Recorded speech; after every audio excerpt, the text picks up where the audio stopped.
Kuptimi I përmendjes së Allahut në Ramazan. Allahu I madhëruar në librin e tij thot: O besimtar, përmendni shpesh Allahun dhe lavdërojeni atë në mëngjes dhe në mbrëmje.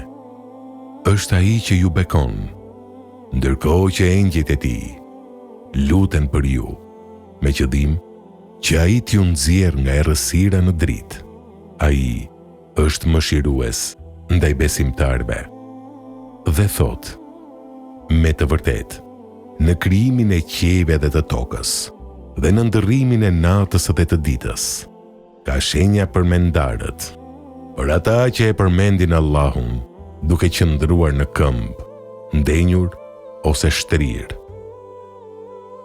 I dërguari sallallahu alaihi wasallam I përgëzonte shokët e vet me ardhin e këtij muaji madhështor, Ramazanit, dhe I nxiste që gjatë tij të përpiqeshin shumë në bërjen e veprave të mira, në kryerjen e namazeve të obligueshme dhe vullnetare, në dhënien e lëmoshës, në ndihmën ndaj të tjerëve, në durim gjatë kryerjes së veprave të mira, në agjërim gjatë ditës dhe namaz gjatë natës, që kohët e tij të begata t'i mbushnin me përmendjen dhe madhërimin e Allahut, me falënderim ndaj tij, me tesbih, subhanallah, me tehlil, la ilaha illallah dhe me lexim të Kuranit.